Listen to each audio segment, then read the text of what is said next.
What if solitude is not a sign of emptiness, but proof that you are finally strong enough to meet yourself? Many people fear solitude.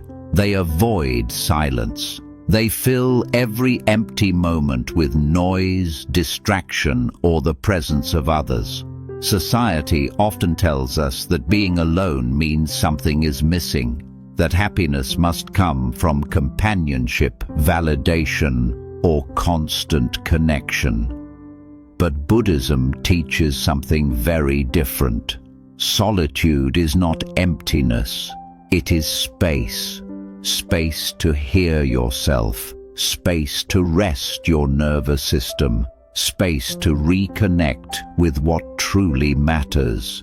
If you are living alone or feeling alone, even surrounded by people, this message is for you. This is not about isolation or withdrawal from the world. It is about learning how to be at peace with yourself, how to cultivate inner stability, and how to transform solitude into a source of strength, clarity, and quiet joy. In this video, you will hear 10 Buddhist rules for living alone and being deeply happy. Listen slowly. Let the words settle. Let this be a gentle conversation with your inner world. Let us begin. Rule 1. Stop treating being alone as a failure. One of the deepest sources of suffering around solitude comes from the story we tell ourselves about it. We are taught, subtly and constantly, that being alone means something went wrong, that you were not chosen, that you failed to keep someone, that you are incomplete without another person beside you. Over time, this belief sinks into the mind and turns solitude into shame. Buddhism invites you to see this differently. Being alone is not evidence of failure. It is simply a condition of this moment.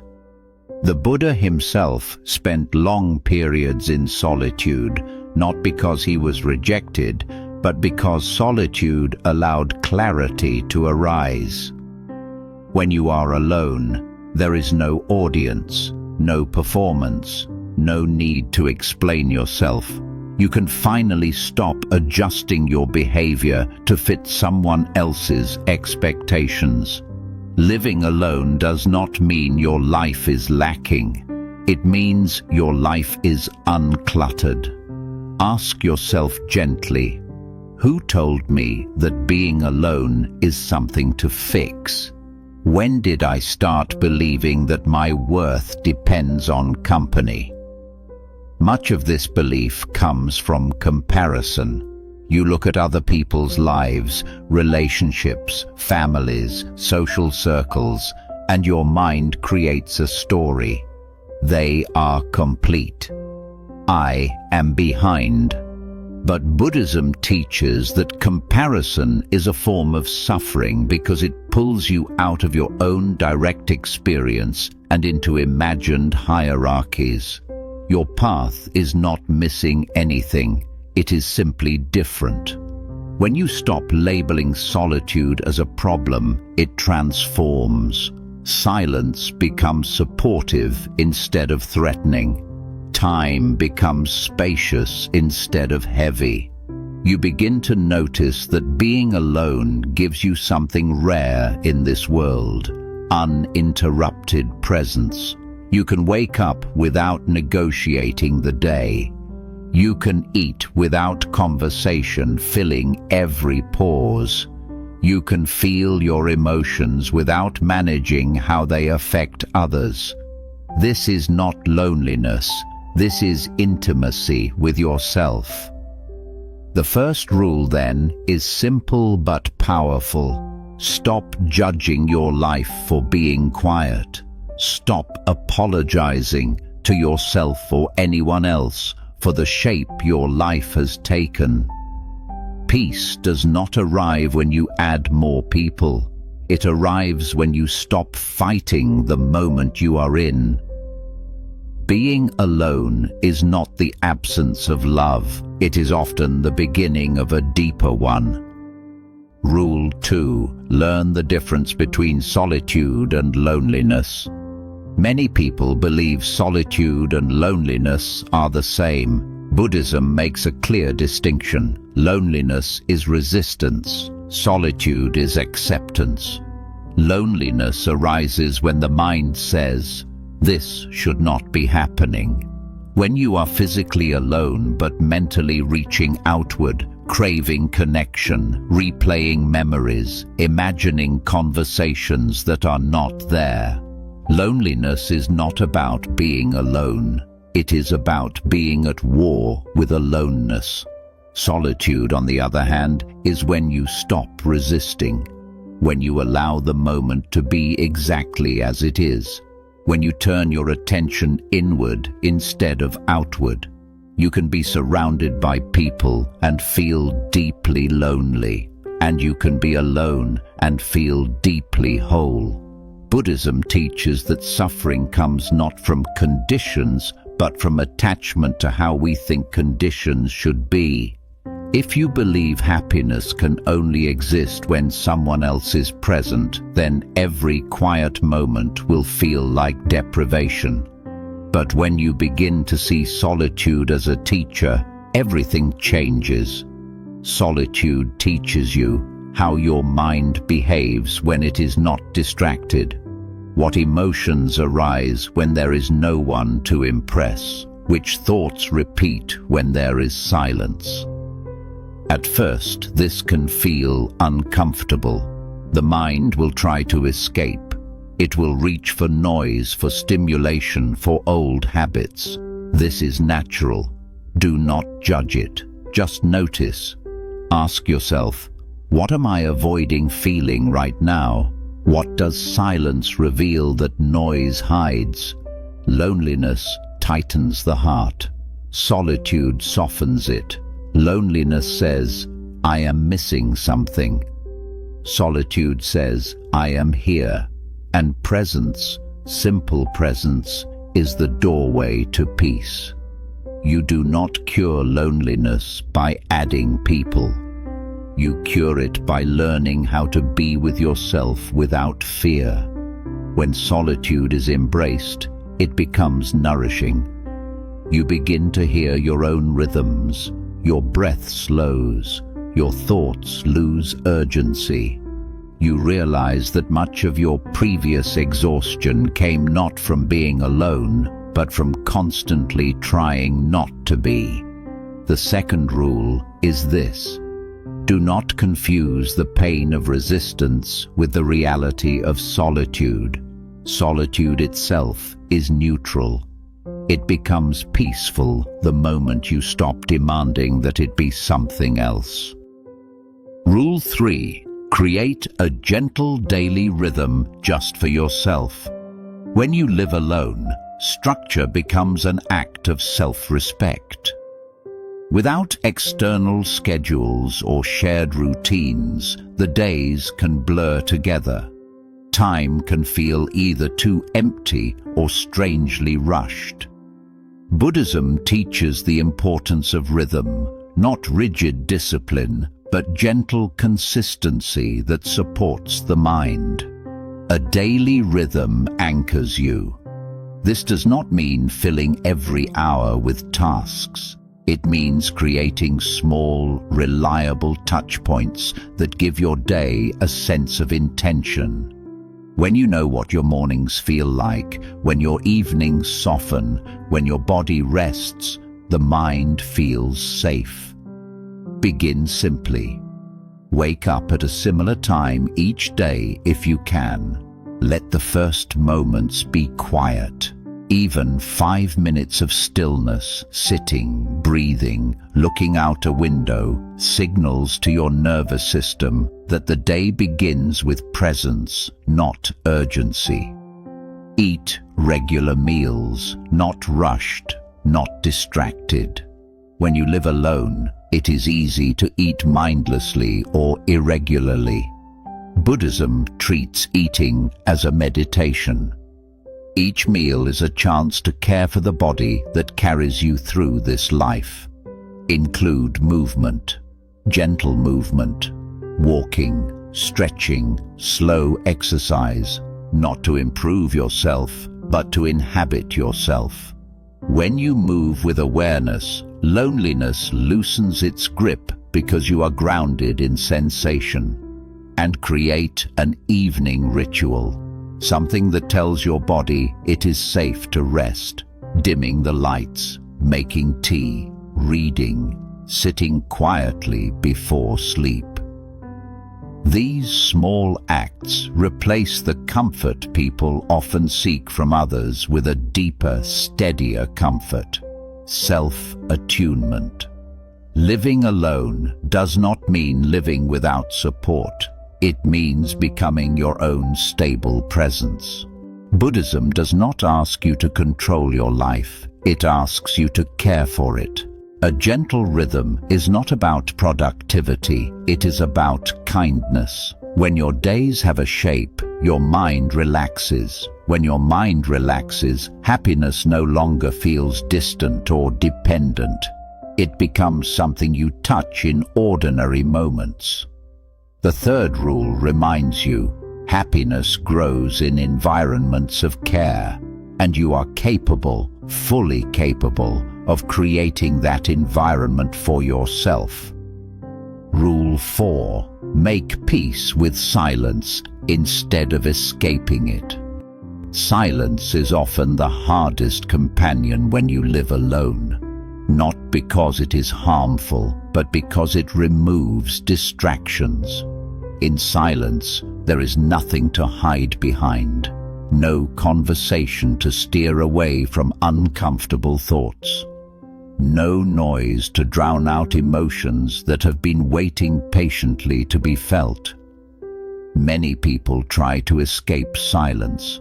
They keep the television on. They scroll endlessly. They fill the room with sound so they do not have to listen to what is happening inside. But Buddhism teaches that silence is not an enemy. Silence is a mirror. When you sit in silence, the mind may initially become restless. Thoughts appear more clearly. Memories surface. Emotions you postponed begin to speak. This is not a sign that silence is bad. It is a sign that awareness has increased. The Buddha taught that clarity arises when we stop running. Silence allows you to observe your mind without interference. You begin to notice patterns, how often you worry, how quickly you judge yourself, how frequently the mind jumps to the future or returns to the past. This observation is not meant to criticize, it is meant to free you. Ask yourself, what arises when everything is quiet? What am I afraid I might hear? Silence does not demand answers. It only asks for presence. When you stop escaping silence, something unexpected happens. The noise inside slowly settles. The mind, like water that has been stirred, begins to clear on its own. You realize that many of your fears were amplified by distraction, not caused by solitude. Buddhism does not encourage forcing silence. It encourages befriending it. Start gently. A few minutes each day without music, without screens, without conversation. Just sitting, breathing, allowing. Silence becomes a refuge when you trust it. Living alone gives you access to silence that many people never experience. This is not a punishment. It is a rare opportunity. In silence, you reconnect with intuition. You sense what feels right and what feels draining. You hear the quiet guidance that gets lost in constant noise. Peace does not always arrive as happiness. Sometimes it arrives as stillness. The fourth rule is this: stop treating silence as something to escape. Let it teach you. Let it soften you. Let it show you that you are capable of sitting with life exactly as it is, without needing to fill every space. Rule 5. Stop waiting for someone else to make life meaningful. One of the most subtle traps of living alone is postponement. The mind says, when I meet someone, life will begin. Or, once I share this with someone, it will matter more. Slowly, meaning is pushed into an imagined future that depends on another person's arrival. Buddhism gently challenges this belief. Meaning does not wait for companionship. Meaning is created through presence. When you wait for someone else to make life feel real, you place your happiness outside yourself. You give another person the role of completing your experience. This creates dependency even before a relationship exists. Ask yourself honestly, what parts of life am I postponing? What joys am I withholding from myself? You do not need an audience to live fully. A walk matters even if no one joins you. A meal is still nourishing even if you eat alone. Growth still happens even if no one witnesses it. The Buddha taught that fulfillment arises from alignment, not attachment. When your actions align with your values, peace follows naturally. This alignment does not require approval or participation from others. Living alone gives you the freedom to design a life that reflects who you truly are, not who you need to be to belong. Instead of asking, "Who will share this with me?" try asking, "What brings calm to my heart? What feels meaningful right now?" When you engage fully with your own life, relationships, if and when they come, become additions, not solutions. They enhance what already exists instead of filling a void. Buddhism teaches that craving creates suffering. Craving companionship can quietly turn solitude into dissatisfaction. But contentment arises when you stop waiting for conditions to change before allowing yourself to live. Your life is not on hold. This moment is not a placeholder. You are allowed to enjoy your days exactly as they are. You are allowed to find beauty without witnesses. When meaning comes from within, it becomes stable. It no longer disappears when others leave. The 5th rule invites you to stop postponing your life. Stop waiting. Begin where you are. Meaning grows the moment you treat your own presence as enough. Rule 6. Care for your mind as gently as you would care for a child. When you live alone, your inner dialogue becomes louder. There is no external voice to interrupt self-criticism, no distraction to soften harsh thoughts. Many people become their own most relentless critic in solitude. Buddhism teaches compassion, not only toward others, but toward the mind itself. Your mind is not an enemy to conquer. It is something to care for. Notice how you speak to yourself when you are alone. Are your thoughts kind, or do they constantly evaluate, compare, and criticize? Living alone magnifies these patterns, not to punish you, but to reveal where kindness is needed. Ask yourself, would I speak this way to someone I love? Would I say these words to a child? If the answer is no, it is time to soften. The Buddha taught that suffering increases when the mind turns against itself. Inner peace grows when you replace judgment with understanding. This does not mean ignoring unhelpful habits. It means addressing them with patience instead of aggression. When loneliness arises, do not scold yourself for feeling it.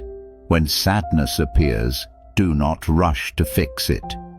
Sit with it as you would with a child who is upset, present, calm, and patient. Self-care in solitude is not indulgence, it is maintenance. Rest when you are tired. Eat nourishing food. Speak kindly to yourself, especially when no one else is listening. Living alone means you are responsible for the emotional environment you inhabit every day. Buddhism teaches that the mind becomes what it repeatedly hears. If it hears criticism, it tightens. If it hears kindness, it relaxes. The sixth rule reminds you, your relationship with yourself is the longest relationship of your life. Tend to it gently. Peace does not come from perfection. It comes from compassion practiced daily, especially in moments of quiet. Rule 7. Learn to enjoy your own presence without distraction. This rule is a turning point. Many people can tolerate being alone, but few truly enjoy their own presence.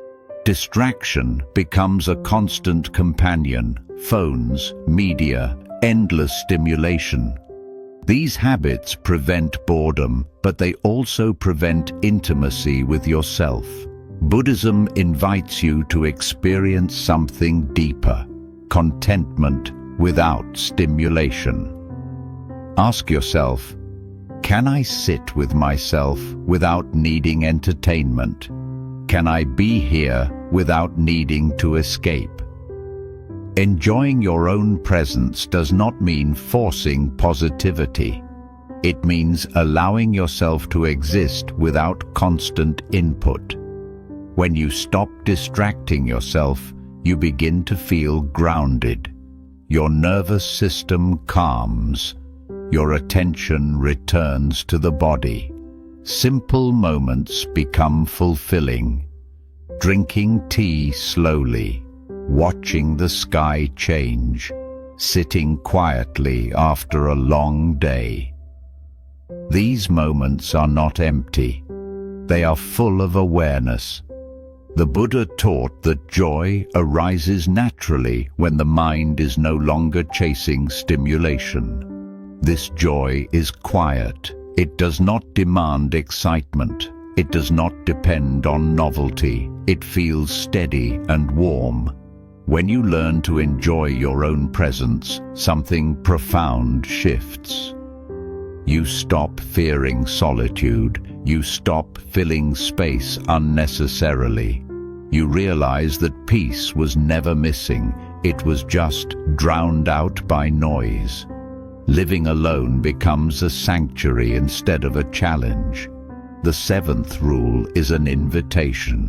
Practice being with yourself without distraction. Not all the time. Just a little more each day.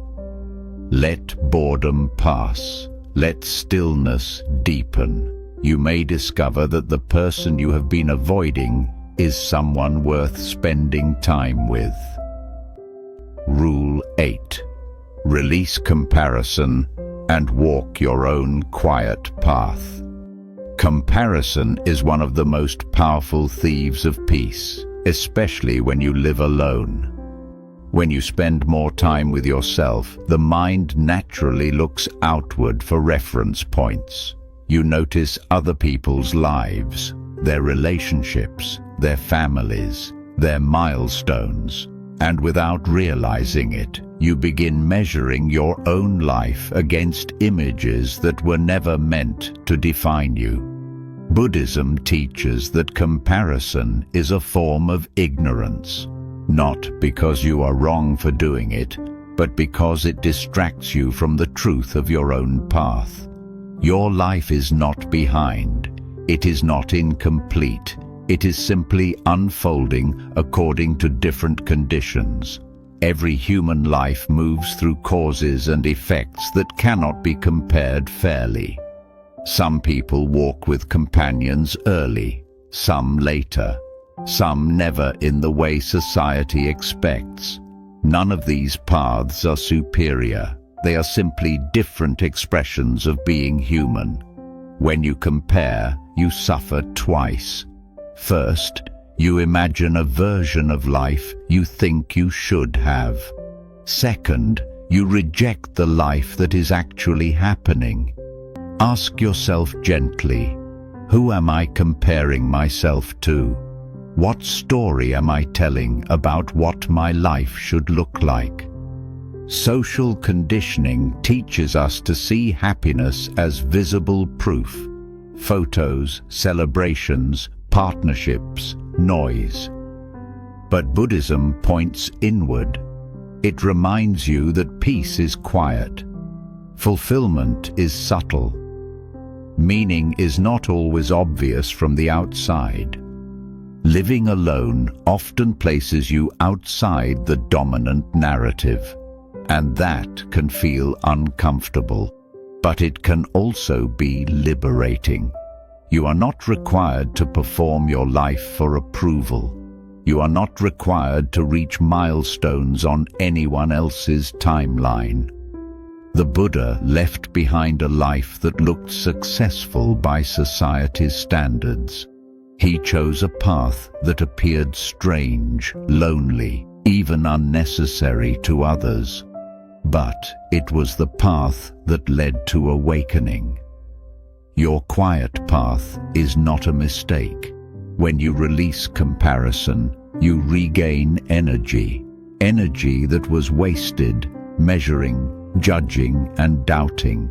That energy returns to your body as calm, to your mind as clarity, to your heart as self-trust. Instead of asking, why don't I have what they have?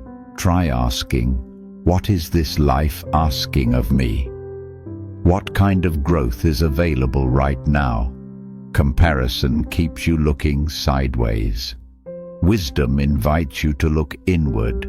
Living alone gives you the chance to walk slowly, to notice what resonates, to make choices based on alignment rather than pressure. When you stop comparing, you stop rushing. And when you stop rushing, you begin to live with intention. The 8th rule is this: honor the uniqueness of your journey. Let others walk their paths. Yours does not need to look crowded to be meaningful. Sometimes the quietest paths lead to the deepest peace. Rule 9. Turn solitude into a spiritual practice, not a waiting room. Many people treat solitude as temporary, as something to endure until life becomes full again. This mindset turns your present into a waiting room. You are physically here, but mentally elsewhere, waiting for something to arrive and give permission to be content. Buddhism invites a radical shift. Solitude is not something to get through, it is something to practice. When the Buddha spoke of awakening, he did not describe it as a dramatic event. He described it as a deep seeing into the nature of mind and life, something that happens when attention is steady and honest. Solitude naturally supports this seeing. Living alone gives you direct access to your inner world. No interruptions, no constant negotiation of energy. This makes solitude a powerful spiritual environment, not because it is special, but because it is simple.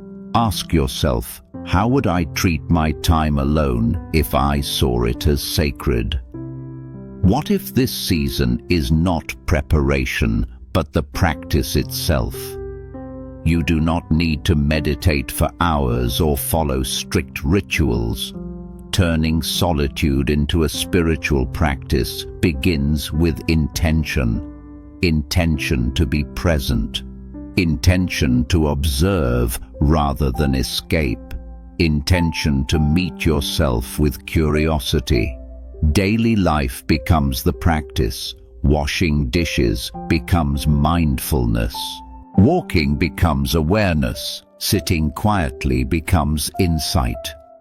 Buddhism teaches that awakening is not separate from ordinary life. It happens when you stop dividing moments into meaningful and meaningless, when you stop waiting for something special to happen. Solitude removes many distractions that keep you from seeing clearly. In this space, you begin to notice impermanence more directly. Thoughts arise and pass. Emotions come and go.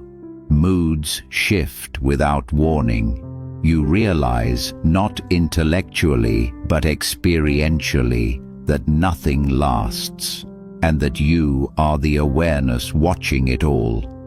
This realization brings freedom. When you see that thoughts are temporary, they lose authority. When you see that emotions move on their own, you stop fearing them. Solitude teaches you not to cling, not to people, not to states of mind, not even to identity. This does not make you cold or detached. It makes you grounded. Many people seek spirituality through books, teachers, or retreats, while overlooking the profound teacher already present in their quiet daily life. Solitude strips life down to its essentials: breath, sensation, awareness. This is where wisdom grows. Living alone becomes a monastery without walls. Instead of thinking, "I am alone because something is missing," you begin to think, "I am alone, and therefore I can see clearly." Clarity is not always comfortable, but it is always liberating. The 9th rule asks you to stop treating solitude as a delay. Stop waiting for life to begin elsewhere. This is life. This is the practice. And within this quiet, unremarkable moment lies everything you need to cultivate peace, understanding, and deep inner stability. Rule 10. Let wholeness come from within, not from another life. The final rule is the most important and the most misunderstood. Happiness does not arrive when your life looks different. It arrives when your relationship with this life changes. Many people believe that wholeness will come later, when circumstances improve, when companionship appears, when life feels more complete from the outside. Buddhism gently turns this belief inward. It teaches that wholeness is not assembled. It is recognized. You are not a half waiting to be completed. Living alone often exposes the belief that something essential is missing. But when you sit with this feeling long enough, without trying to fix it, a deeper truth begins to reveal itself. The sense of lack is not proof of incompleteness. It is simply the mind searching for certainty. The Buddha taught that suffering comes from identification, believing we are the stories our thoughts create. I am alone, therefore I am lacking. I am alone, therefore I am behind. These are thoughts, not truths. Ask yourself quietly, what if nothing is missing? What if this moment is already whole? When you stop seeking wholeness outside yourself, you stop dividing life into before and after. You stop placing happiness on the other side of change. Instead, you begin to inhabit the present more fully. This does not mean you stop desiring connection. Buddhism does not reject relationship. It rejects dependence. When wholeness comes from within, relationships become expressions of fullness, not attempts to fill emptiness. You begin to relate from stability rather than need, from clarity rather than fear, from presence rather than expectation. Living alone can teach you this in a way few other conditions can.